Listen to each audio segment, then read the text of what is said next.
Hey guys, কেমন আছো?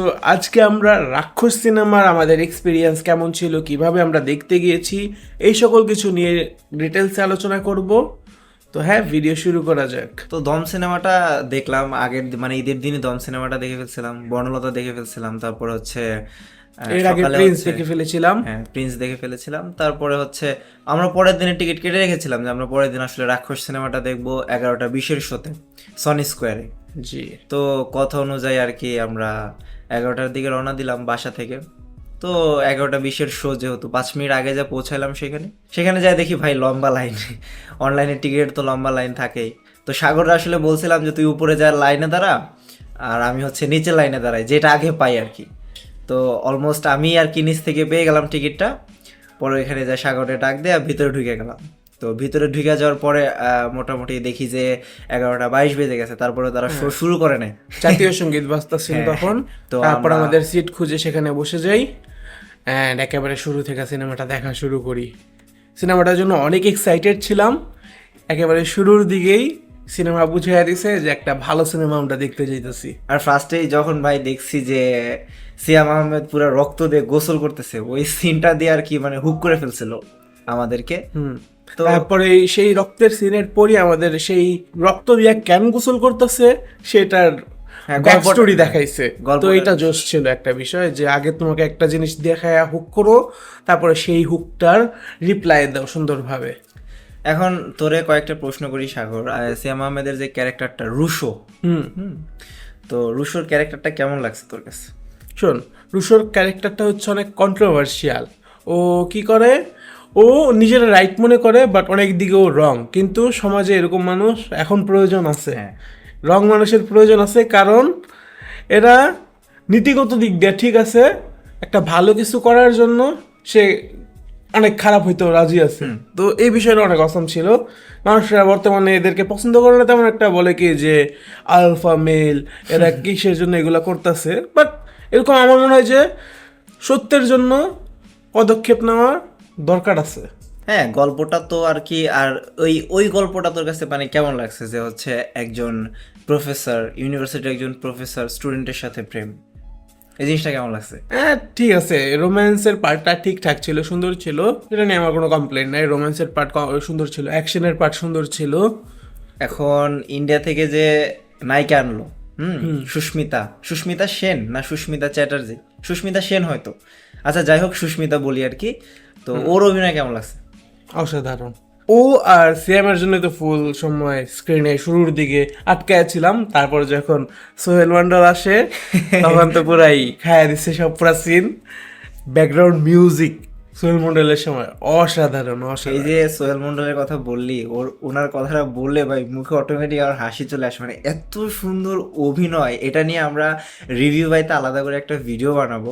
শাকিব খানের যে মাসি অবতারটা আছে সেইটা নিয়ে, আর সোহেল মন্ডলের যে ক্যারেক্টারটা আছে রাক্ষসী, সেই ক্যারেক্টারটা নিয়ে ভাই মানে বিল্ড আপ কারে বলে, সোহেল মন্ডলের যেইভাবে বিল্ড আপ করছে মেহেদী হাসান হৃদয়, জাস্ট অসম। এই জিনিসটা কোনো ডিরেক্টর আসলে করতে পারছে কিনা আমার সন্দেহ আছে, বাট সোহেল মন্ডলের মানে এক্সপ্রেশন থেকে শুরু করে ডায়লগ ডেলিভারি, কি সুন্দর আস্তে আস্তে যে ডায়লগ ডেলিভারিগুলো দিছে, মনে হয়েছে পুরো মাখন। হ্যাঁ মানে এক কথায় সোহেল মন্ডল রে এইভাবে কেউ ইমাজিনই করতে পারে না এর আগে। রাইট।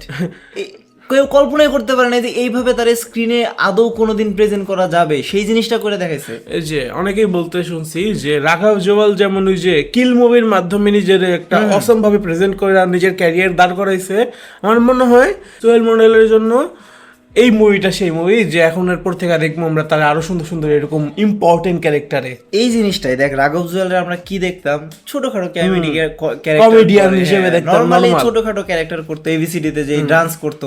হঠাৎ করে যখন কিলে দেখলাম যে মানে ভাই পুরাই সিন পাল্টানো, মানে কি অবতারে তারে প্রেজেন্ট করছে। তো সেই জিনিসটা কিন্তু আসলে সোহেল মন্ডলের সাথে হয়েছে, পুরো হুবহু সেম হয়তো হয়েছে। এরপরে সোহেল মন্ডল হয়তো অনেক ভালো ভালো আসলে এই ক্যারেক্টার পাবে এরকম আমি character। পার্সোনালি চাইও সে ভালো ভালো ক্যারেক্টার পাক, কারণ তার ভেতরে ট্যালেন্ট আছে, এটা তো সবাই জানে।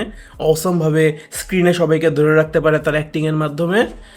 অ্যান্ড চাই আমি আরো ভালো ভালো ইম্পর্টেন্ট রোলে সে থাকুক সামনে। আর ওই যে ওই ইয়াটা এরকম মাঝে মাঝে যে, আর পিছনের ব্যাকগ্রাউন্ড মিউজিকটা, মানে এই দুইটা জিনিস পুরো সোহেল মন্ডল খায়া দিছে ভাই, লিটারেলি খায়া দিছে। আমার মাথায় এখনো বাজতাছে সোহেল মন্ডলের ব্যাকগ্রাউন্ড মিউজিক, এত জোস। আলাদা টাইপ ছিল ব্যাকগ্রাউন্ড মিউজিকটা। তারপরে তো আছে ওর আরো ভাই ভিলেন ছিল, তো সেই ভিলেন গুলো অসম ছিল। ওর সব থেকে ছোট ভাইটার ভিলেনের ইয়াটা তেমন একটা ভালো ছিল না, বাট ওর বড় ভাই যে বাঘ নিয়ে রাখে সে তো অসম ছিল। আর সিনেমা দেখার সময় যারে স্ক্রিনে ঢুকে মারতে মন চায় সে হচ্ছে সেই দাদিরা। তো দাদির লাস্টে পে অফটা অসম ছিল, তো সিয়াম যেভাবে তার রিপ্লাইটা দিছে। দাদির ঘটনা আসলে খুলে বললাম না, কারণ এটাও আপনাদের স্পয়লার হয়ে যাবে আসলে। তো দাদির ঘটনাটা কিভাবে আসলে আসবে সেটা আপনারা সিনেমা হলে গিয়ে দেখতে সিএম যখন ডায়লগ দেয় যে তুই তোর নাতির লাগে থাকবি, নে তোর সব সুযোগ করে দিলাম, তুই যেমনকে থাক চাইবি সেমনকে, মানে কি যে লাস্টের এন্ডিংটা যে ছিল দাদির লাগে অসাম। ক্লাইম্যাক্সটা যেমন মেহেদী হাসান হৃদয়ের বরবাদের ক্লাইম্যাক্সটা নিয়ে মানুষের একটুখানি মানে ইয়া ছিল যে ক্লাইম্যাক্স কিন্তু শুধু এটাই না, এর আরেকটা ক্লাইম্যাক্স কিন্তু আছে আমাদের সামনে একেবারে পোস্ট ক্রেডিট সিনের পরে। সেটা তো আছেই, তবে যাই হোক বরবাদ নিয়ে যে মেহেদী হাসান হৃদয়ের ক্লাইম্যাক্সটা নিয়ে যে মানুষের একটু অসন্তুষ্টি ছিল, সেটা কিন্তু রাক্ষসে হয়তো থাকার কথা না আমার যতটুকু মনে। আমি একটু কষ্ট পাইছি, আমি আরেকটু ইয়া মানে হিরোর পক্ষে, এটা তো কইলে স্পয়লার হয়ে যাবো, বাট আমি হিরোর পক্ষে চাইতেছিলাম, বাট একটু কষ্ট লাগছে। যাই হোক মানে গল্পটা আরেকটু বাড়ানো উচিত ছিল তোর মতে? আমার মনে হয় কি যে একটু কম রাখা উচিত ছিল, আমি চাই না লাস্টে ওই কাহিনীটা হোক। তো আসলে লাস্টের যে কথাগুলো আর কি সাগর বললো, ওইটা তো আসলে সিনেমা হলে না গেলে বুঝতে পারবেন না। এই কথাগুলোর কিন্তু আসলে ভাই মানে অর্থ আছে, হ্যাঁ আপনারা হয়তো বুঝতে পারবেন না এখন, সিনেমা হলে না গেলে আসলে এই জিনিসটা বোঝা যায়ও না। আপনারা খুব ভালো একটা এক্সপিরিয়েন্স করতে পারবেন যদি এই সিনেমাটা দেখেন আসলে। আচ্ছা, আমি এই কথাটা নিয়ে কথা বলতে চাই, এটা ইম্পর্টেন্ট একটা কথা, সেটা হচ্ছে বরবাদের সাথে এত সুন্দরভাবে কানেকশন তৈরি করছে এই রাক্ষস সিনেমাটা, এইটা কিন্তু নর্মালি বাংলাদেশি সিনেমায় দেখা যায় না। হ্যাঁ, আপনাদেরকে একটা ছোট্টখাটো একটা স্পয়লার দিয়ে দেই যে শাকিব খানকে দেখানো হয়েছে, বাট কিভাবে দেখানো হয়েছে সেই জিনিসটা আপনাদেরকে বললাম না, সেই জিনিসটা আপনারা এক্সপিরিয়েন্স করেন ভাই। বাট শাকিব খানকে একটু দেখানো হয়েছে, যখন স্ক্রিনে আসবে তখন আপনাদের মন হয়তো একটু খুশি হয়ে যাবে। যে সিনগুলো দেখাইছে সেই সিনগুলো মনের ভেতরে অনেক ভালো একটা জায়গা নিয়েছিল আমার, তো যখন আবারও স্ক্রিনে সেইগুলো দেখতে পারছি ভালো লাগছে। আর একটা জিনিস ধরেন, একই প্রোডাকশনের কাজ, তো এর জন্যই হয়তো তারা আর কি এই জিনিসটা করতে পারছে, না হলে তো করতে পারতো না। আচ্ছা, আমি এটা নিয়েও কথা বলতে চাই। আমার ওপিনিয়ন ছিল যে যে মিস্টিরিয়াস ক্যারেক্টারটাকে ট্রেলারে দেখানো হয়েছিল, সবাই বলতেছিল এটা কে, তারপরে পরিচালক নিজেই বলে দিছে যে এটা সিএম আহমেদ নিজেই। তো সেই বিষয়টা আমার একটু খারাপ লাগছে, যেখানে আমি রুশোকে ফুল সিনেমায় দেখেছি, তারপরে আবার তার আরেকটা ক্যারেক্টার কে দেখতে পেয়ে আমি মনে করলাম যে না, এখানে একটা মিসড অপরচুনিটি হয়েছে, এখানে অন্য কোনো অ্যাক্টরকে নেওয়া যেত যাকে আরো গ্লোরিফাই করে বাংলাদেশের আরেকটা সিয়ামের কাছাকাছি লেভেলে নিয়ে যাওয়া যেত। যেমন আমি বললাম কি যে আর যে ফারহান ছিল, সেই ক্যারেক্টারটা অসামভাবে করতে পারতো। তারপর আরো নতুন নতুন অ্যাক্টর আছে বাংলাদেশের যারা ট্যালেন্টেড, তবে তেমন একটা সুযোগ পাচ্ছে না। তারা ফিল্ম ইন্ডাস্ট্রিতে নাটকের পর এখানে আসার সুযোগ ছিল এই ক্যারেক্টার করার মাধ্যমে। থ্রিতে যে আসলে কি হতে যাচ্ছে, বা বরবাদ ইউনিভার্সিটি থ্রিতে যে এই কাহিনীটা নিয়েই যে আগাইতে যাচ্ছে, এটা থ্রি না মনে হয়, এটা থ্রি না, থ্রি অন্য কিছু আসবে। তারপরে কি করবে, এটা বানাবে হচ্ছে এটার রাক্ষসের ফ্র্যাঞ্চাইজের 2, বুঝছস না? এরপরে রাক্ষসের ফ্র্যাঞ্চাইজ 2 সে কেন বানাবে? সে নিজে বলছেই যে বরবাদ ইউনিভার্সিটি এটা সেকেন্ড, তাহলে সে রাক্ষসের কেন আলাদা করে বানাবে? এটা সে বলেই দিছে বরবাদ ইউনিভার্সিটি এটা সেকেন্ড মুভি। ধরে এরপর আরেকটা এলো অন্য নামে, শেষ বরবাদ ইউনিভার্স, অন্য নামে অন্য নায়কের অন্য গল্প, ওটাও সেম ওয়ার্ল্ডেই। তারপরে যে এটা কমপ্লিট করে তারপরে যে বরবাদ 2 বানাইলো, রাক্ষস 2 বানাইলো, তারপরে ইউনিভার্স হইলো না। ইউনিভার্স তো তুই এই মুভিটা দেখার পরে তো বুঝতে পারছো যে কেমনে জিনিসটা ইউনিভার্সের সাথে অংশ হয়েছে, সেটা তো বুঝাইছে ডিরেক্টর, এই গল্পটাকে তো কানেক্ট করছে। 3 নাম্বারটাও সেভাবে কানেক্ট করবে। 3 নাম্বারটা 2 দিয়ে জীবন পসিবল না। যেমন তুই লোকেশ কানেকারের যে ইউনিভার্সের কথা যে প্রথমে বানাইলো কি কাইথি, তারপরে বানাইলো লিও, তারপরে বানাইলো বিক্রম, এরকম আলাদা আলাদা হিরোর আলাদা আলাদা মুভি থাকা লাগবে। তারপর ওটা একটু থাকলে সম্ভব তারা কিন্তু একই জনরার, মানে হচ্ছে তারা হচ্ছে কি, ওই যে একই হচ্ছে একটা সংস্থা ছিল, যে সংস্থার প্রত্যেকটা একটা ক্যারেক্টার, হ্যাঁ এরকম না। এই তিনটা বানানোর পর কিন্তু এখন বিক্রম 2 এর কথা কইছে, লিও 2 এর কথা কইছে, রোলেক্স এর কথা কইছে। তো যদি এরপরে একটা অন্য মুভিও দেয় অন্য হিরোর সাথে, তারপরে যদি বরবাদ 2 বা রাক্ষস 2 বানায়, সমস্যা নাই, বুঝছিস তুই? এখন সেটা আসলে ডিরেক্টরের উপরে, ডিরেক্টর আমার বিশ্বাস যে অন্য হিরোইনা বানাইবো, কারণ নাইলে তো কই তুই যে আমরা রাক্ষস 2 নিয়ে আসবো, দেখা যাক কি করে তারা। তবে আমার কাছে ক্লাইম্যাক্সটা মোটামুটি ভালোই লাগছে, আমার কাছে খারাপ লাগে নাই। ভালো তো আমার কাছে লাগছে, বাট মিসড অপরচুনিটি মনে হয়েছে, যেখানে অন্য কোনো হিরোরে দিলে বেস্ট হইতো। আমার মনে হয় না যে আসলে ওই জায়গায় ওই ক্যারেক্টারে আসলে অন্য কোনো হিরো মানায়, তো আমার কাছে মনে হয় না ওইরকম অ্যাক্টিং লেভেল বা ওইরকম হচ্ছে এখনো কেউ আসলে ক্রিয়েট হয় নাই। আর আফরান নিশো তো এখন এই ধরনের সিনেমা করে, আমি তো ইজি এক্সাম্পল দিলাম যে আর জে ফারহান অনেক সুন্দর অ্যাক্টিং করে, আর আমি একটা তার সিন এখন লাগাই না, আমি জানি যে আরজে ফারহানরে হচ্ছে একটু গ্যাংস্টারের রূপে ওনারে মানায়, তাই হ্যাঁ সেটা সেও তো অনেক মানে তো সুন্দর, সে এখনো সিনেমা আসে না, তার ক্যারিয়ার দ্বারা যেত না যদি এখানে সে একটু ক্যামিও দিত।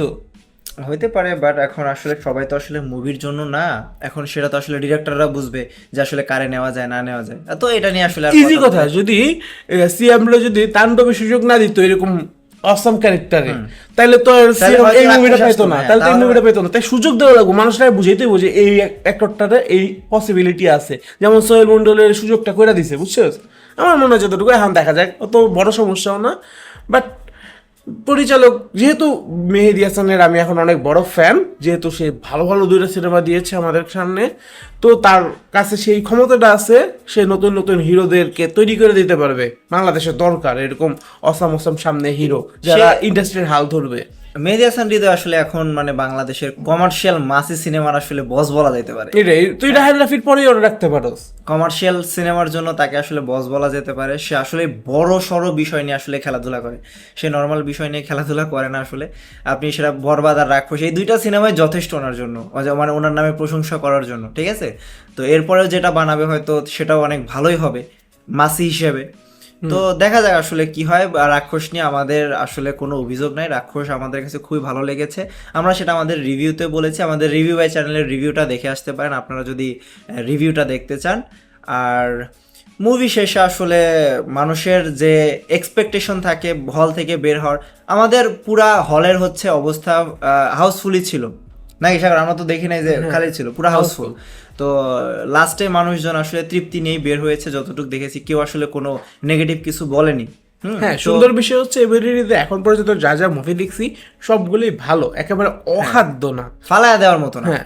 আর রাক্ষস হচ্ছে ফ্যামিলি নিয়ে হয়তো দেখা যাবে না, কারণ গালিগালাজ তো আছে, অনেক গালি আছে, অনেক গালি আছে। আর আমি চাই সেই গালিগুলোকে একেবারে আনসেন্সর ভাবে দেখতে ওটিটি কন্টেন্টের ভিতরে।